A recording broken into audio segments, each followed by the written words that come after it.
Hey everyone, today's guest is a very dear friend of mine. His name is Bob Airhart, and we've done a lot of really interesting things together. We were on tour with the USO. We went to Africa, we went to the Middle East. We've done so many great shows during these tours for the USO that it was an experience of a lifetime, and we're going to talk about that in the podcast. And then Bob invited me to help produce a show for the Marchfield Air Museum out in Riverside, and it was a really big success. And we raised a lot of money for them to do things to honor Bob Hope because that was the place where he did his first show. So fast forward, Bob's a real estate developer. He's got this amazing place down in Mexico, and he's been living there for a while now, and it's supposed to be fantastic. I haven't actually been there, but we're hoping to get a reunion there at some point. He's been doing this YouTube channel, which has really taken off. He's been doing it for a long time, but he specifically has a love for the Doors, and he talks about the whiskey a lot in this one video that went viral. So he's got a project coming up that involves that, and I can't wait to hear more about that. And he's just a great guy who I've had a lot of fun experiences with. I'm looking forward to talking to Bob Airhart from Ace and Airhart, but just himself. Robert Airhart, real estate developer, comedian, YouTuber, movie maker. Yeah, it's going to be fun, and I'm looking forward to it. Welcome to my podcast, where I'll be speaking with guests candidly about interesting topics. So join me on Candid with Kimbra. Today, this is kind of a funny story. We tried to do this a few days ago and it didn't record. So I have Robert Airhart on again, part two. Part two. Part deux.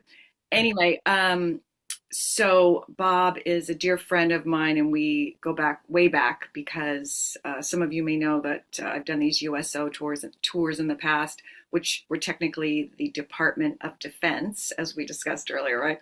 Mm-hmm. And Bob, I believe you were in it way before me, and you knew Julie even before me. And then I came aboard kind of late in the game. But we got to experience a lot of amazing tours together. And I'm going to talk a little bit about that. But I think I asked you this before, but how did you meet Sal?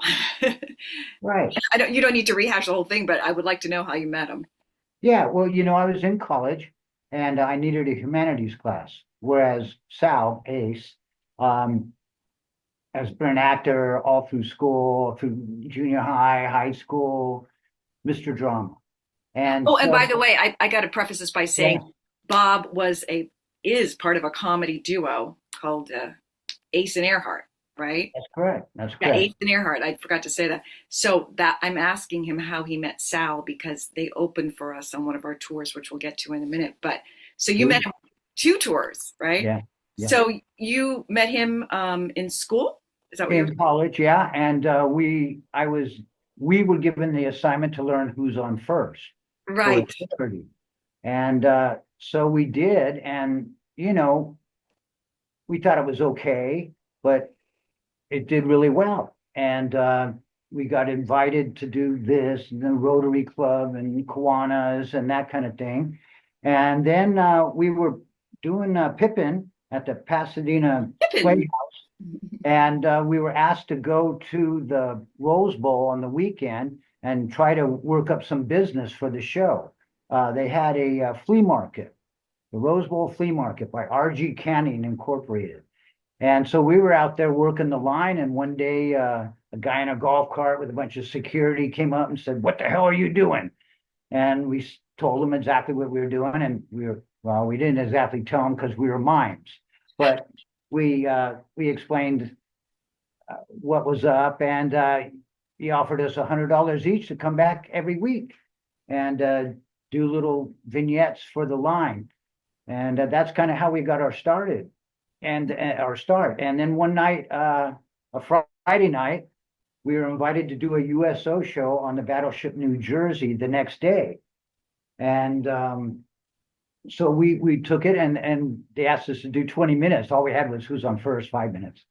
But that's where I met Julie from the Right. USA Gals. She was a Rams cheerleader at the time, Right. and she did the show as well. And it just kind of evolved from there. But we thought was a good job, and they just asked us back for 15 years. 15 And it was years? 15 years we did that. And 1983 we started to 95. And the great thing is wasn't, I mean, we were okay, but I think we offered other things. We emceed the shows, we helped set up the equipment. They just send out 8 of us on like our shows where there's only 8. So we would fit in a Huey helicopter and our equipment would fit and all that good stuff. That's kind of the magic number. Yeah, I forgot about that. So there was 8 total, right? So there was 6 of us ladies and then Right, two comedians. Okay. I couldn't remember exactly. if we had 8 or 6, but no, 8. I thought we Yeah. had 8 girls, but you're right. We only had 6. Yeah. So you had 8, but just 6 went on the trip. Right. True. Yeah, Yeah, and we rotated like as I mentioned before, there were some other tours that I didn't go on. I didn't go on the Panama tour, and I know there was a couple other. We always had like a extra bunch of ladies that could fill in, right? sure. So, but yeah, you went with us to Africa, and what was the other one that? Oh yeah, Middle East. Yeah, Hmm. exactly. Hmm. We, yeah, I remember that flight. We went around the world. That was crazy. Yeah. We were actually on that island for a week in the middle of the Oh my Indian gosh, Ocean. what was the Uh, name of that island? I know it because I was dating a pilot. Peter, I remember his name, Peter. yeah, right. But golly jeepers, what's the name of that island? It was an island that America shared with England. I remember because it was like, Really, because remember all the security, they had Land Rovers and shorts with high socks. Yeah. mhm. Yeah, that was a Um, great. It reminded me kind of like of Catalina in a way, yeah. because it was And little. and so we were only supposed to be there a few days, but Right. that little round window in the back of our C-141 blew out, and the part Yes. had to come from the United States. You know what? I was told, and I don't know if they just said this to flatter me, but that the pilot wanted to get to our show so fast that he blew out the window. Isn't that? I remember that now. That's so funny. I saw that pilot years later. You did? Yes, we were doing a USO show at Tustin Air Base, and we came on, and we were doing Who's On First. We come off stage, and there he is standing. He says, "I heard Who Was On First. I knew it had to be you guys." Oh my I can't gosh. remember his name right now. The guy with him. Oh, the guy with him. Okay, got it. Yes, the taller guy with him with the dark hair, and he became when I saw him, he wasn't with the military anymore. He was a pilot for one of the major airlines. Good for him. Good for him. Yeah, yeah. Yeah. Anyway, I will remember the name of those islands or that island, and I'll put it somewhere so I don't forget. Um, It's super important island too, I I mean, know because, like I said, that air base and all that stuff. it's one of And those it's places. right on, and remember, it's right on the equator. That Yeah. was Okay, we'll cool. look that up. Yeah, yeah. So were you involved with comedy before you met Sal? Like, were you doing comedy at all? I was the guy who sat in the back of class and get sent to the principal for making the Uh, class laugh, Class clown. but I didn't see me as, doing that. Really, I had other plans, I was kind of going for real estate development, that kind of Mhm. thing. I'd been in, carpenter kind of, as not a carpenter, but a laborer, around construction and stuff. And that's kind of what I thought was, my lot in life. Mhm. But when the opportunity came and we were invited to that USO show, I just saw something different. I saw, wow, this is cool. Thinking on your feet and all this stuff, and yeah, so it was just kind of dropped in my lap and I ran with the ball. Yeah, when I tell people about those tours that we did, I always say like it was the experience of a lifetime, and I'm still in touch with most of the ladies, the gals, the girls from the show. Julie Gray Johnson, who's the one that got you involved, and she pretty much got me involved too. We met through some other people, but she's the one that kind of was the leader of the group, right? Yeah. Yeah. And we're still good friends to this day. Julie Hmm. Gray Johnson. And Yeah. then Yeah. there's Christy Beverly and Yes. Bridget Purdy Bridget. Rios. No, Who's Bridget who's Rios Purdy. and she's doing awesome. Yeah, she's singing and traveling around and Yeah, radio shows and different things, and yep. yeah, And then there's Kat. I can't forget Kat. right. Katrina Huber, right? Katrina Huber. Yeah, and she's got her kids, and well, Julie too. Well, she's Everyone. got one kid. Um, Yeah. but she married the love Mm, of her life and they're living in Long Beach, so that's nice. yeah. Yeah, I still stay in touch with all of them, so that's really great. And they probably will be watching this at some point. So that's what I want. And shout out to Sal. Yeah. Yeah. So um, it was yeah, in college, and then it just, shot. We both had work, so we could just drop everything and go do these shows. And so that was our real availability. I like that. Real ability. Because, a lot of times they get requests for tomorrow or the next day. Hey, why don't we get a show with that thing we're doing? And Right. they'd be looking. That happened to us with Africa. Right. Because you said we had to go. I didn't remember this, but you told me we had to go within like a week, right? Yeah, yeah. And the reason we got picked is we already had our diplomatic passports, we already had our shots, we already had, we just came off a successful 22-day tour, and without any incidents, if you will. And so yeah, we boom, Africa for a weekend. That was amazing. Yeah. Well, we were actually there for wasn't it 4 days? I thought it It was. was like 5 days, but Yeah, whatever. It just depends. I never slept. It was the weirdest thing, we just kind of took naps and stuff I because know. from a show to a riverboat going, to all these Africa is just like one big barrage of, Sensory, animals yes, everywhere. Like I told you before on my balcony, that was one of the when we went to Africa, that was the time that they gave us really nice hotels, I remember. And we each had our yeah, own with a little balcony.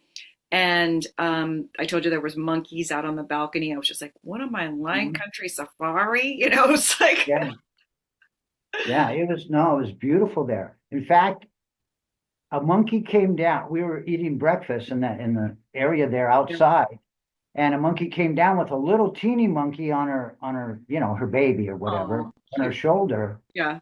and she just looked at us. She's on our table, looked at us, grabbed a sugar packet, tore it open, drank, ate some of it, and then gave some of it to her baby. Oh, so Just looking at cute. what the heck did we just see? It was, yeah, Right. Africa That's was crazy. Oh, it's just it's so natural. It's like you feel like it's the center of where everything began, which it Yeah, is. yeah, exactly. So it's just absolutely the most beautiful place I've ever seen. But we were kind of away from, the big city, it seemed like we were off, because we were near Yeah, Somalia, right? We were yeah, in Somalia. yeah. We were on the coast there. We came into Mombasa. Nairobi, but then out to the coast. Yeah, and that Mhm. was our And hotel. Nali was right on the ocean. yeah, and I remember they wanted us to stay. We talked about that before, and Julie had to go for her cruise ship, and she has since apologized to me, to everyone that bothered her all these years, like that I had to leave. We could have gone on safari. We could have been somebody. I Yeah. know, right? Right. I'm still waiting for that return phone. We need you back, reunion. Yeah. Um, so now, fast forward, or Hmm. actually go back a little bit. Were you a big fan of Bob Hope before you got involved with the USO? Huge. Really? Huge. Saturday mornings when I grew up, there was only 7 to 9 channels, depending where you lived. Hmm. And so they'd have these old comedies on in the morning, The Gumdrop Kid, all these different movies with Bob Right. Hope, smart ass, you know. Yeah. And I loved that. I loved that. I just loved it. So I would watch that. And then there was this show called Operation Entertainment. ABC had it on Friday nights, and this would be 68, 69, 70. Hmm. And it was like USO shows. They were in Vietnam, they'd have stars. They didn't call it USO, they called it Operation Entertainment. Ah, okay. Um, but it was the whole gig. And I just thought to myself, with no thoughts of ever getting there, but I just thought, wow, that's the bitchinest thing, man. You get to go over, see the guys, see their tanks, see their guns, so all the cool stuff. Because I was maybe, 14 or so when I first saw these shows. Hmm. And I just thought, oh, there'd be nothing like it. And the feeling. And the feeling I was right about. Ace and I did that for 15 years because it was bitching, because it felt really cool. It Right. made you feel good inside. There was no money involved. You know that. When we went overseas, though, we did get a per diem, We did. $90 a day. I think in Africa we got a little more. I think it was like I remember 125 for some reason. Oh, nice. That was So, like we were like rich, right? yeah, exactly. Because I would eat with the guys. I didn't need it for restaurants, and stuff. I would eat Sure, whatever, sure. and then use that for buying trinkets and stuff while you're Right. out. Yeah, memorabilia and all that good stuff. So no, there was nothing like it. Nothing like the feeling. And you know what I tell people? They say, Bobby, you seem to have kind of a lucky life. And I go, well, when you volunteer, Shazam, you get luck. It's just a magical thing. When you help other people out and you dedicate yourself to something bigger than yourself, other stuff shows up in your life. At least my life. That's what I'll testify to. I would But agree with that. I would agree with and that. you find yourself when you lose yourself and stuff like this. Mhm, You mhm. find what you really like to do, or what you really want to do, or who you really are, or who knows, but it's a pathway to other things. Sure. So and the people you meet, like yourself and whatever, other opportunities come. Hey, It's we were going to do this and we thought that, or like when I got to March, we put some shows together and we all got back together again and did our thing. And that was because I was working at the museum doing some stuff for them. I oh, made oh, little films for them for I all was their going to little, ask you. So people know yeah. what we're talking about. Marchfield Air Museum, Hmm. or Marchfield Air Base, right Hmm. in Riverside. And I was talking to someone the other day, and they said it's is it either the museum's closed or the air base is closed? Is that true? Did they close it? Neither. But the air base is not, the air base is a reserve base now. Oh, okay. So it's not frontline active. As soon as something would happen, it always becomes that way. I see. Um, but it's where the guys who do the refueling, Mm. air refueling, they practice there. So they have a bunch of those there.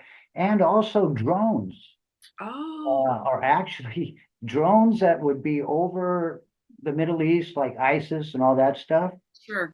Controllers are actually right there in March with little, they got screens and they control the drones, So that's what they're doing at that base now. Yeah. Got it. Okay, good. Because I was telling someone about the show that we did, and so for people that don't know, after our tours ended, Bob contacted me and said, "Would you like to help me produce this show to raise money for a Bob Hope?" Um, This is 75th reunion. right. Not reunion, but anniversary of his first USO show. Oh, that's right. That's right. That was the impetus or the reason. And Yeah. we were going to do a what is it called? It's a bust, but it's something Baja, like there's a word for it when the bust that we made of Bob Hope, Oh, yeah, yeah. the special little statue they made of him. Right. We raised money for that. But so anyway, Bob, knowing the museum, said, "Would you like to be involved with this?" So we would meet maybe once a month for like 6 months, right? And then we got all these celebrities from LA to come that were involved with Bob Hope, like Connie Stevens. Um, Ernest Borgnine did a cameo, and I think it was like his last thing that he ever was on TV. Because I think I told you this, right? After about, I don't know, let's say whenever he passed, I contacted a couple people and told them that this was his last footage because it was his last footage. And it Right. almost made like Entertainment Tonight, but at the last minute they cut it. Yeah, I don't know, just had something. And he brought along these people from Hollywood. Boy, and good-looking girls, men, and everything else, are just beautiful. And it was just something to see, and you enjoyed every minute. Anyway, so we did an amazing job with that show, though. I mean, I'm still like proud that I got people to come from LA all the way to, Riverside, which is like a really long drive, right? Yeah. Yeah. And we got all the USA gals back together, and then you invited the Danielle, is that her name? The girl we were talking about earlier. Darlene Jones. Yeah, She's Darlene. Salvador Dali's goddaughter. Oh yeah, she's a great singer, musician. Mhm. She performed, and we got donations, like costumes. And I believe we raised quite a bit of money, or at least part of it. Yeah, Miss Montana, I think we had that lady that, just a whole bunch of, entertainers, but all had done USO The very shows. first show, USO show I ever did was here at March. I think I was 14 or 15 years old. Came in with a high school group. But of course I went on to 50 years of entertaining young men and women all over the world, every major base, every hospital, every ship, every place we have ever had a war or a conflict. Well, if you have all the ladies together, look, one of them's Tuesday Weld, and one of them is Miles Davis' wife. I wish I knew her first name, I guess. And so she I'll look brought her a posse with her, and it was great. It was great. You remember Ace in that show did his Dead Elvis. Oh, that's right. Okay, so he dresses up as like he's passed away, a ghoul. He's really white. And he's plump, and he's in the white suit, but bigger than ever. And so after the show, I don't know if you were standing around us at that moment. Right. But so me and Ace and Connie Stevens were kind of standing together, and Ace in his Elvis voice said, "Hey, honey, how come we never did a movie together?" And she said, "Don't you remember, Elvis? We did much more than that." Oh, that's funny. Yeah. And me and Ace was looking at her. Yeah. Funny. Everybody really, I was really pleasantly surprised because everyone really pulled together for that show. It was a big success. It was Bob from the Sky. Yeah, right. Yeah. Yeah. Don't forget about me. Yeah, yeah, we did it, right? Bob, I just remembered the name of that island. It's Diego Garcia. Diego Garcia. We did it. How could I forget Diego Garcia? That was such fun. How long were we there for? A week. Oh my God, there's your military. I still have my military ID too. We were there for a week. That was paradise because the weather was perfect. And we just we have all those great pictures, which I'll put in here. And everything was super cheap. You could rent. You could rent a watercraft for $5 an hour. It was all this, because it was all military, the whole island, so it was nutty. Yeah. I wonder what's going on. Is it still like an island that both America and England kind of cohabitate? Yeah. Probably, right? Yep. They'll never give that up. Oh my God. It was like a little bit of paradise. It reminded me of being like in like French Polynesia or, something like that, right? Well, remember we went out that day exploring, and we found that, they called them airboats, but it was a seaplane from World War II that had crashed in the jungle. Oh, right. I do remember Yeah. that. So we all got pictures looking out the windows and, climbing all over it. And yeah, that was a great day. Oh my God. I think for me personally, the most fun I had was on the island of Diego Garcia. Yeah. And then Africa. But Africa was just because it was so beautiful and right. So magical. Yeah. Yeah. The Middle East was hot. It was stifling for you ladies. Remember, you had to ask one of us to talk to the men. You couldn't talk to them directly. And I don't know if you know this, but we had were you there when we had the briefing before we went to the Middle East? Yeah, You must have been there. And they yeah. told us we couldn't wear our shorts or skirts or dresses above a certain part of our knee, right? And There uh, was a bunch of stuff, the you Middle East know, was very, very chauvinistic. chauvinistic. And there was, I remember we were at dinner one night, and this was when we got there, and people openly said a couple of anti-Semitic things, and I was like, whoa, that was just, you know, because, and that was a while ago, so it was even worse back then, right? It was terrible because you, my last name, Earhart, Right, sounds German. right. Okay. So they thought, oh, They he thought you were thinks like Jewish? you do. So they would go right into the anti-Semitic stuff, thinking I'd be rah, rah, rah, and I didn't appreciate it at all. Oh, I thought Um, you were going to say they thought you were Jewish, like a German Jew. no, they thought it was German and Right. that, I was cool with whatever they had to say.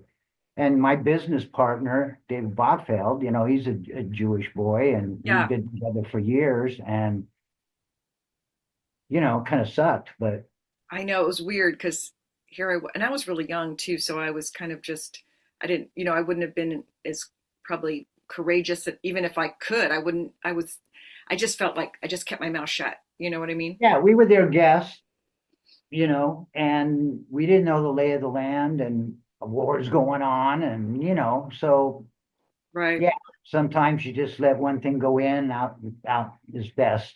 Yeah. And plus I was a little scared when we went to Citra, right? Remember we would stay there because it was kind of weird. It was a really kind of dirty place. Like the walls were dirty, I remember. And Katrina and Bridget and I, we kind of bunked together. And Hmm. I remember I was like, I didn't sleep very well because it was like I said, the walls were dirty and we had like one little blanket. It was not my favorite place that we stayed, that's for sure. No, You and know? the food wasn't that good and Yes. whatever. We were like, But but we didn't want to be the ugly Americans, no, right? but it was cool when we got in the helicopter and we went ship to ship. Yes. That's when I Yes. done it. And Yes. and when we went to Abu Dhabi and Dubai and went to the Right. gold souk, 7 floors of gold. Oh my God, that was amazing. Yeah, when I think about it, I always tell people we went around the world, literally with the Mhm. Department of Defense, not just that time, but like and other times, with Yeah, Africa, Middle East, Korea, Panama, you know, US, Singapore, Singapore. I Alaska, would love to spend more time in Singapore. I would like to go back to Singapore. Naples, and Italy. Remember, we got stuck there, and the air traffic controllers went on strike, so we were Oh, stuck in I this forgot one that. area. I forgot that. Wow, what a trip. I mean, gosh, that And was we were in Paris, we in Paris for like a oh, day. yeah, it was in an airport. Oh, And then, we were just stuck 9 hours, like that. And yeah, it was pretty. And Frankfurt, oh yeah, in we Frankfurt. had time there. We got on the train and we kind of went around and, Yeah, so there was a lot of, and we went to Rome. that's right. Rome. Yeah, I've toured Rome many times, separately, not with the USA gals, but yeah, anyway, so we had our magical mystical time, and then fast yeah. forward, you were always doing the real estate all along, Mhm, right? mhm. And now you're in this undisclosed location with the Witness Protection Program here in Mexico. Just north of Cabo, 17 kilometers. Yes. Oh, yeah, right. I found my paradise. Yeah. And are you still with your business partner? You guys? Yeah. We lucked out way back in the day. Um, gas stations were on every corner.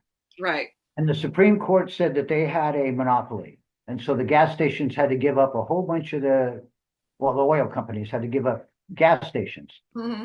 And so that was perfect for a 7-Eleven and a Chief Auto Part and 31 flavors and a laundromat, and so that's what I did. We bought some gas station land and then boom.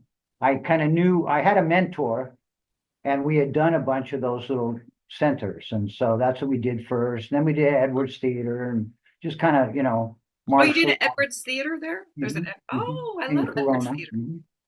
That's So neat. it was I had a good job, you know what I mean? And when we did do comedy, and I love comedians, but they don't love each other.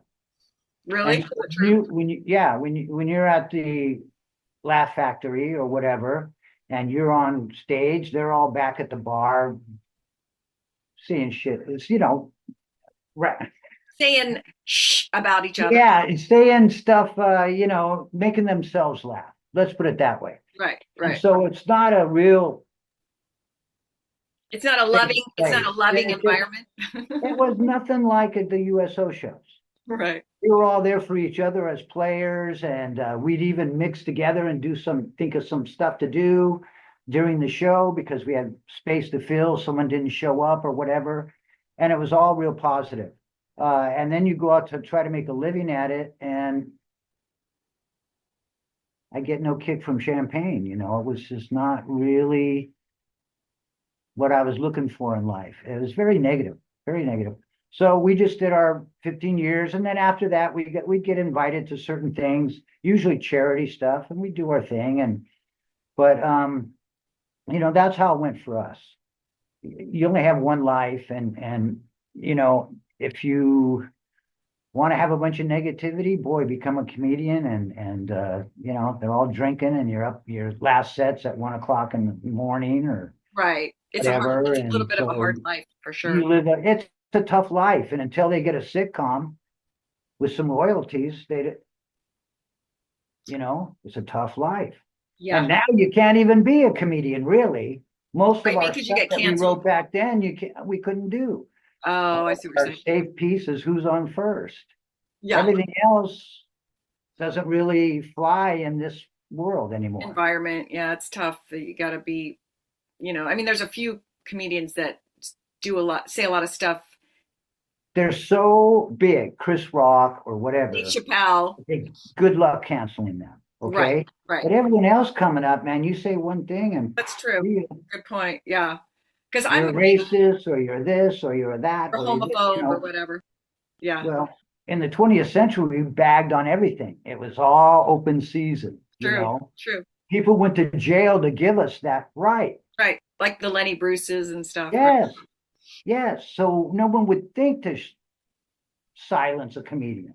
Or George Carlin, George Carlin. Yes. The 7 things you can't say. Yeah. Say them all. Right. And so that's where I broke my bones, listening to that and doing that and Saturday Night Live and Fridays. I never wanted to be that. Mm-hmm. Okay. I like doing a lot of things. Mm-hmm. And so I loved writing comedy. I loved doing all of that. Mm-hmm.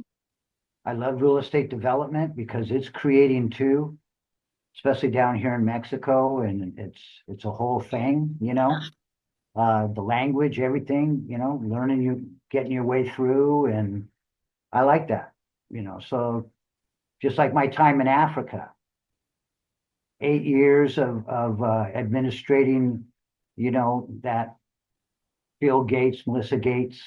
Oh, yeah. You were telling me about that before. How did you get involved with them? Okay. We have sister cities. Right. And the first sister city relationship in the world was Riverside and Japan. During the World War II, the nurses were helping the pilots. One guy married it, went back home to Riverside, and then her city became Obuasi. Her city became the sister city to Riverside. So I became involved with that. Mm-hmm. And for 24 years, Riverside had been trying to get an African sister city. Mm-hmm. And so they asked me to go to the world meeting and see if I could hook up with an African city. But you don't just agree. It has to be the same population. You have to have a bunch of stuff that synchronizes together. And then the world organization will deem it, okay, you're twining your sister cities. Got it. Kind of like they do that with Cannes and Beverly Hills. Probably it's the same thing. Yes. And so I went to the meeting. It was in Fort Lauderdale, but you went to Atlanta first. Mm-hmm. Right. And we missed our plane to the next thing. And so I was just sitting around and this guy comes sitting next. I was all alone in this dead terminal. Mm-hmm. And this guy sat right next to me with his knee almost touching me. Mm-hmm. And he was an African guy. And I was thinking in my head, hey, I need to this guy's in my bubble. I need to move, But then I thought, get over yourself, Bob, Right. you know. And then right then he asked me, hey, what are you doing here? Well, I said, we came to find a, African sister city. Well, he's from an African sister city and they came to find an American. Really? Yes. And so still everything had to match up. Mm-hmm. And it did, they have oranges, we have oranges. They have universities, we have universities. So there was just all this stuff that matched up good. And so over the process, we got them as a sister city. And so I went and met the king. That's me sitting next to the king, that white guy there. The token white guy. The token white guy. And he said to me, Charlotte came, St. Louis came, all these sisters, they came. They enjoyed our hospitality, and then they did nothing. Oh, really? See if you can do something. So we applied for this grant. All the cities in the country could apply for the grant. There were 4 cities picked. All the other cities were big cities. Mm-hmm. Riverside, 300,000. But we had gone to Africa and we organized all the growers. They had no place to put their oranges that they didn't sell in the market. All the ones that are on the ground, all the ones still on the tree. And I said, well, why don't you make orange juice? Canned orange juice, And they thought, oh. So I found a cannery in Africa. We went to the cannery. We got them to agree to take all these oranges at the end of the season and make orange juice. Mm-hmm. And they do a joint venture. And so by getting all the growers together, how much they grew, all this stuff put together, that impressed the Gates Foundation or whatever, that we had done work without money, that we had gone ahead, tried to organize, try to make things happen, and actually made something happen, the orange juice. And so what would you do if you had the $800,000? Well, they had a hospital without stethoscopes. They had these big cone things. Wow. Okay. And they had no ambulance. So how many people die in that golden hour? How many babies didn't get delivered or whatever? The taxis would pick up these people and then they'd charge them outrageous prices because they knew they had to get to the hospital. That's terrible. So we got a couple of ambulances for them. They had no lifeguards. Mm-hmm. So they got to send 2 people a year to Riverside, and they would go to Newport Beach, and Newport Beach lifeguards would spend a week with them. They could spend a week with the fire department and learn EMT stuff, and then go back and teach others. Mm-hmm. So we had a bunch of stuff going on like that we were able to pull off with, hey, let's do this. We could do that with just a little bit of help. We could, and everyone filled a part of it. So it wasn't just Riverside, it was Newport Beach, the city of LA, Riverside, that all came together to do something for Obuasi in Ghana, West Africa. Mm-hmm. And so that was because we went, you and I, way back earlier. Once you go to Africa, it's just, you always remember it, right? Sure. It's right there. And it is a peak moment in your life. And so when I had a chance to go back and really do something, it was that thing about luck again, because that's where all my luck came in Mexico. It was right after that, I was invited down to Cabo and I saw this stuff and I met this guy who later sold me beachfront for $2.35 a meter, and now it's $300 a meter, 25 years later. So I've subdivided that and I'm selling those lots, but none of it would have happened because I met the guy through Africa who brought me down there. It's just this led to that led to this.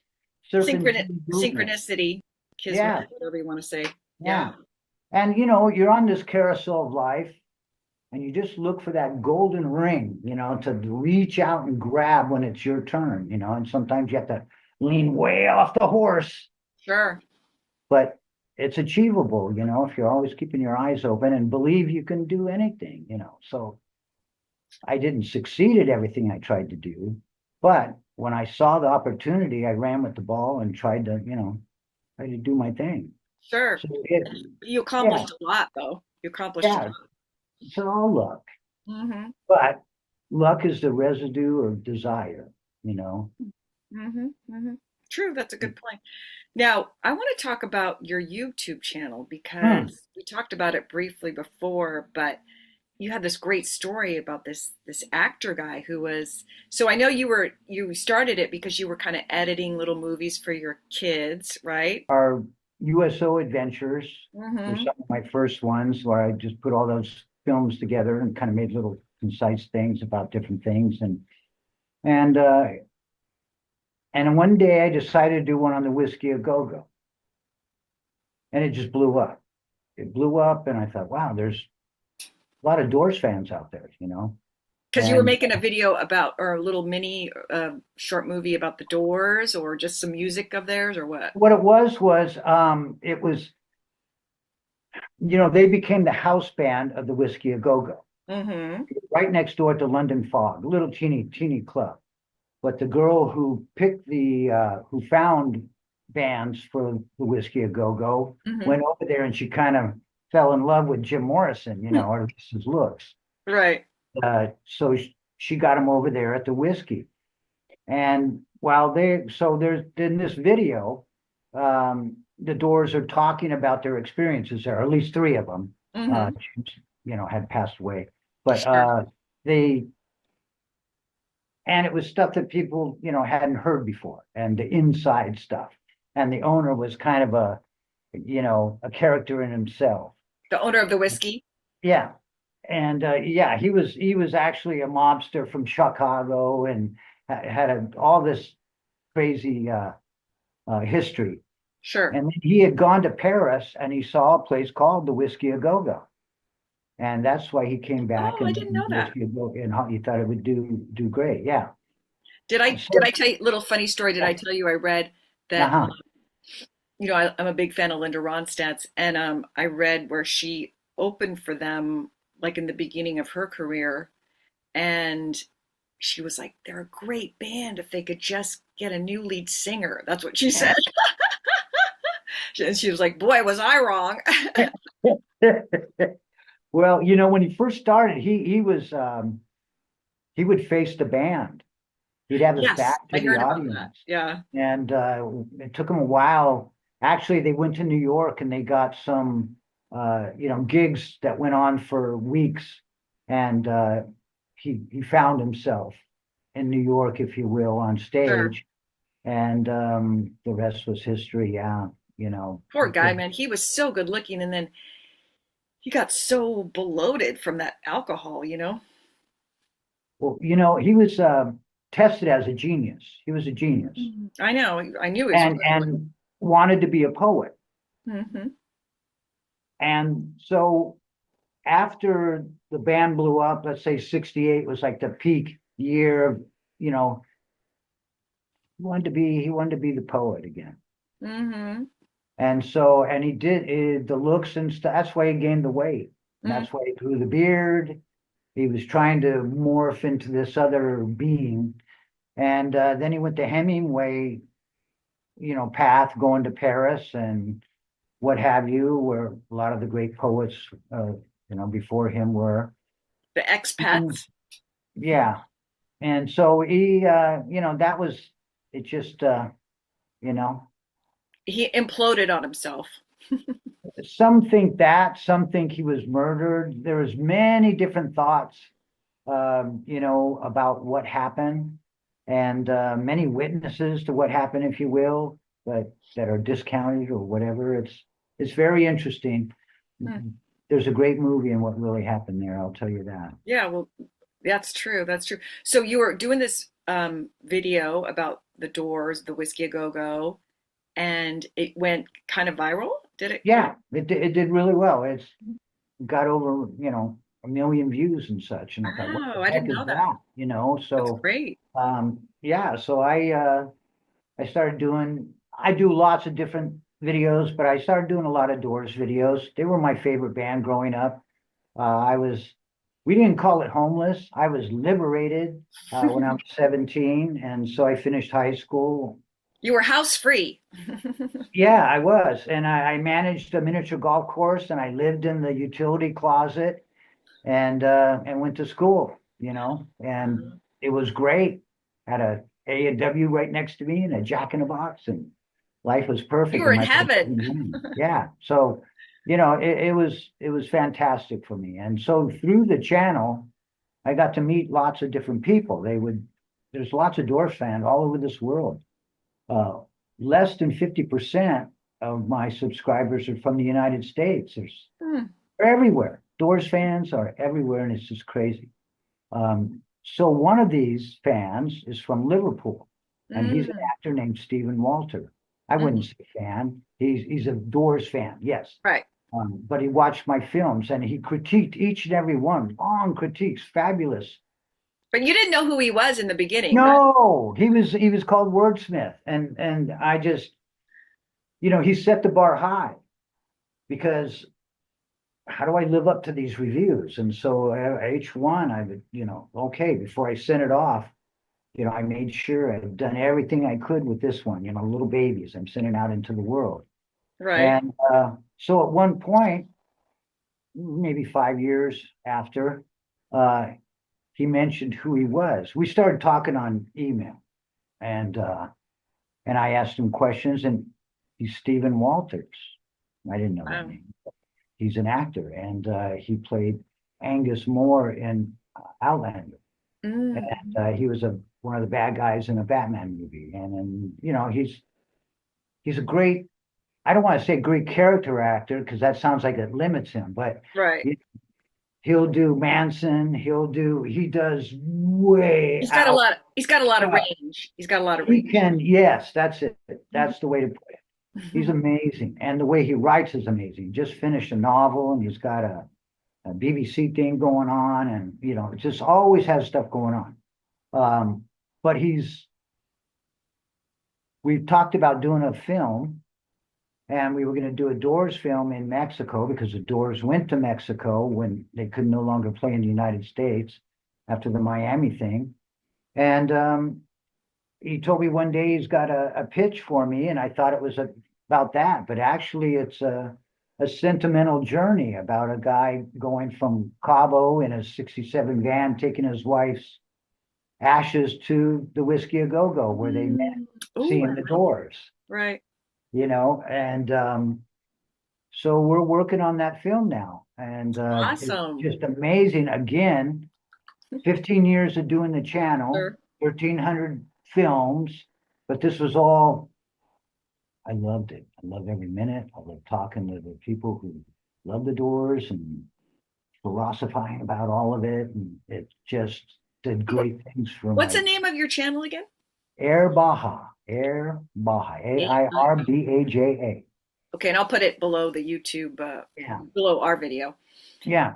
So I do films for museums, Marchfield, and over 200 films for them, and all the little items. So you just point your phone at an item and my film will come on and explain what it is or who did it or whatever. Neat. And so it's been a unique privilege of mine to actually do these films.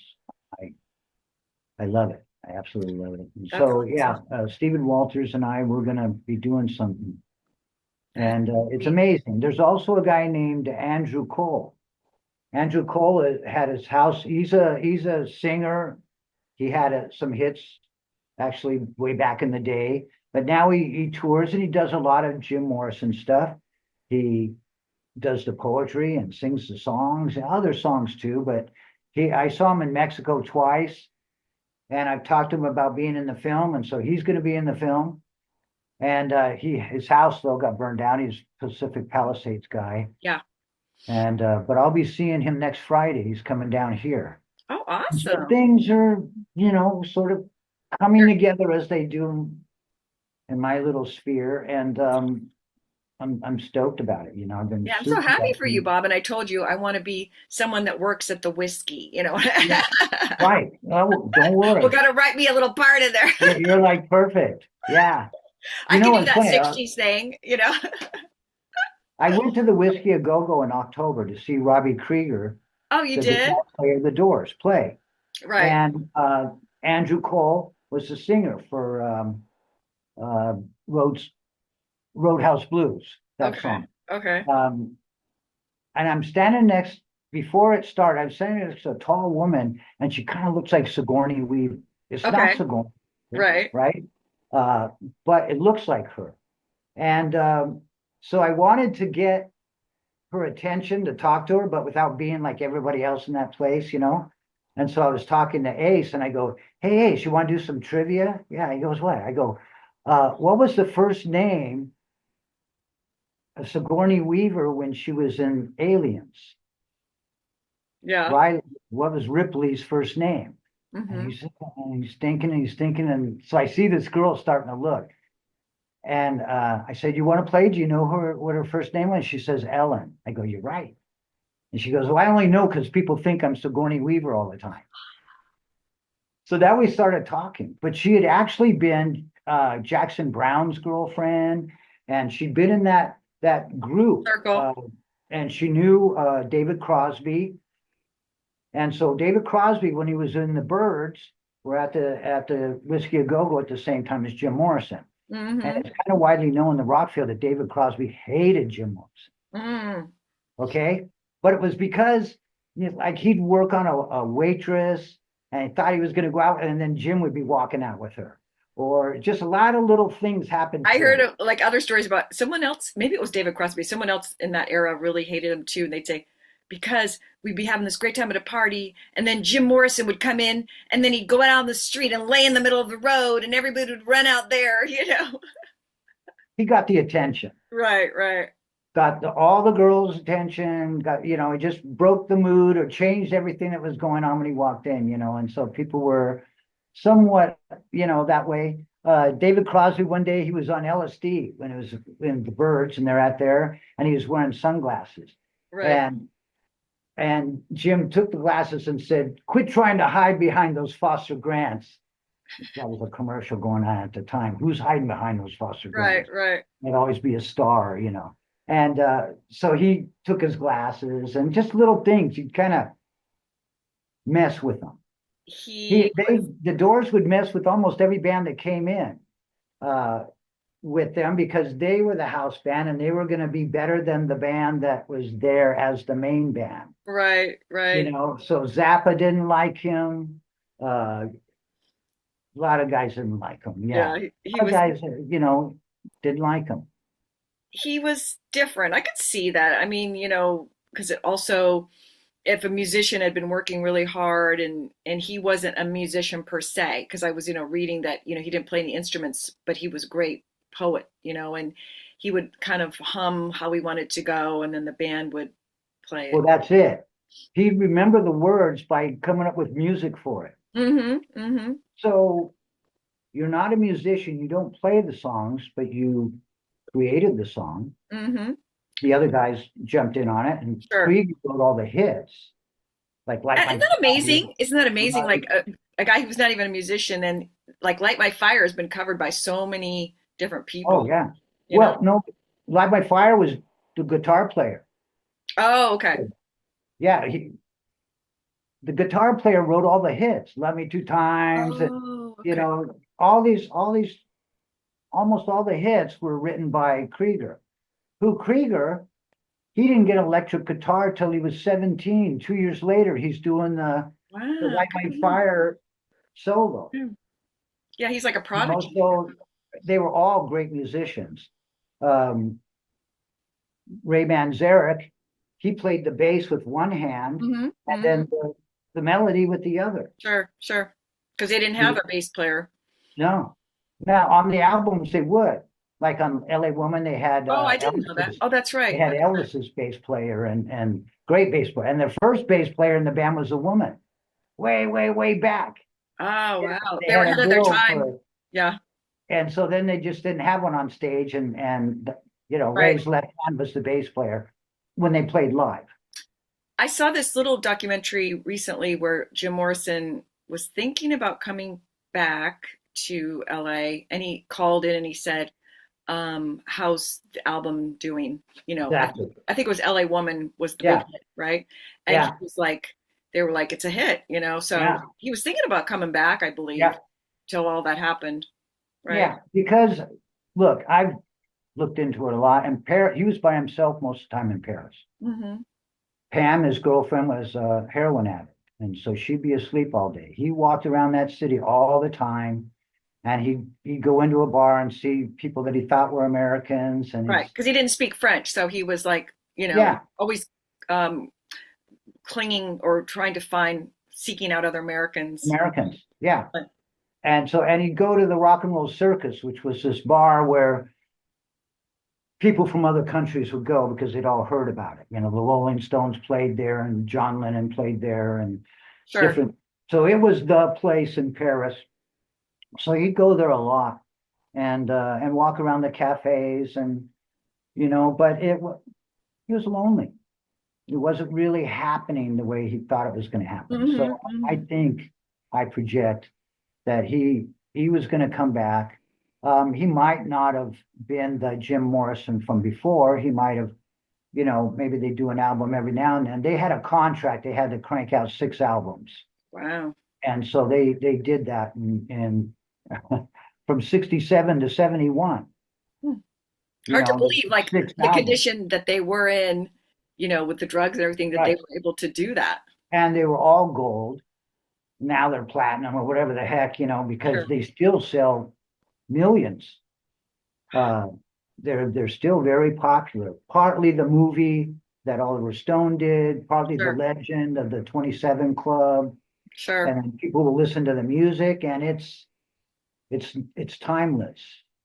Yeah. They did music about things, elements, fire, water, different things that would stand the test of time. That's true. Good point. Not a lot of groovy songs, Right, right.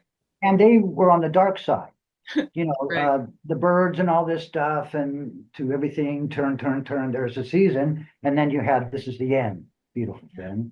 Yeah, good point. But they just were like 4 guys at the right time that just clicked with each other, Exactly. 4 guys that all had the same intention. They weren't there for the chicks. They weren't there for the, they were there for the music. Mm-hmm. And none of them really thought, or at least declared in their early times, that they were going to go big. They just followed where it went. I mean, they played at high school gyms and different things as they were moving up, Sure, so sure. But boom, the Whiskey a Go-Go. And then, it took a New York record guy to go there and see them, because all the West Coast people turned them down. They took their little demos, like most bands do, to all these places, and no, why can't you be like the Birds? Why can't you be, They always want that. The A&R guys, they always want you to be like what's happening now. Rarely do they have vision of like what's going to happen next. And what could be. Yes, yeah. Exactly. So, but this Jack Holtzman guy from Elektra came from New York, and then they opened a, West Coast office right across the street from Jim's motel, so it was easy for him to get over there. That's and awesome. What I liked about Morrison is he was the real deal as far as the rock star guy. He was just all about day to day. He was so in the present that when he bought new clothes, he left his old clothes in the dressing room. I love that. I didn't know that. And that was it. Never bought a house, never bought a car. All that was bought by the record company, and as a gift for Light My Fire, he got that blue Mustang GT500 and different things. He wasn't about the trapping, the things, except the girls. Yeah, he liked that. Yeah, he liked that, and but he was just living the life, if you will. I've seen Pamela Corson. She was from Orange County, actually. I've been to the cemetery where she's buried. Right. But that's interesting. And I believe I saw Jim Morrison's grave at the in Paris, right? It's real famous. I tried. You I was there and I was asking gendarmes and whatever, but I was all by myself. Oh, you couldn't find it? No, I couldn't find even the cemetery. Oh, yeah. A whole bunch of people didn't want to talk about it when I was there or whatever. Now it's the number one attraction almost in Paris. You know, Well, like a lot of famous people, I think Oscar Wilde might be buried there. Some of the, many, yeah, many, yeah. exactly, But just they say like Jim that. Morrison is the most famous, the grave, right? Now, and it's like a, when Pam buried him, it was a 15-minute thing, and just dirt was there. Hmm. Fans came and then put some shells and Right. little things, but she wanted to get the hell out of there. Everyone did. They wanted nothing to do with it. There, no one saw the body go in. That's why they thought maybe he faked his death, because no one saw the body. Right. And Right. the manager of the Doors was there, but he didn't tell him to open up which I probably wouldn't have either.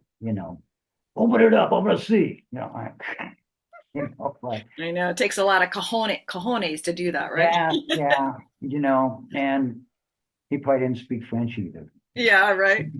Well, Bob, I'm so glad you came on to tell me the story, and I can't wait to hear more about it when you come to LA, Yes, which I think will be, you said the latest will be summer, right? yes, yeah. My kids are coming back from Germany in June, so I'm going to head up there and see them, and then I'll And then, see you. yes, and we'll hear all about the adventure. Now, so the script has been written already for the movie? Okay, he sent me the pitch. I think I sent it to you Did you? also. I'll have to look. I I don't will. remember getting it. Oh, I will. I will. I thought I yeah, send did. me again if I don't get it. Yeah, yeah, and it outlines characters and different things, and he's working through the script now, but he always gets jobs. So I said, look, this is something really huge Special. to me. So take your time. Don't think it's something you have to rush to. You come down, and they're all going to stay in my house here. The I people. love that. You guys got Right, it all planned. right, yeah, yeah. And you can buy. I'm going to get a '67 Volkswagen van. You got them down here. It's crazy. Up north it costs 100 grand if you want to buy a That's limousine true. And in van. Mexico, it's a lot less, right? Oh, hugely less. Yeah. And because you can't get one to the other, you have to import them and all that stuff. And they made the vans till like 1973 looking the same Okay. out of Brazil. Brazil had a factory. Oh, that's So right. they actually made the whole van. And so they became taxis here and many other things. So that's why the carcasses are sitting around. And so I'm going to get one and fix it up, and that'll be the vehicle we'll use in the movie. And then I'll use it here to advertise the Airbnb. It'll just be here. Big sign on the side. Right. Well, Airball house something or other. I don't you're cutting in and out, so I don't want to lose you. So I'm going to say goodbye to you now. know. And Okay. then I will keep you posted. And there's going to be a lot of footage in this of the things that we've done, our tours and all that. But thank you so much. Thank you for this opportunity, Kimbra. Oh, you're welcome. I'm so proud of you and Oh, and everything. And one more time, you look marvelous.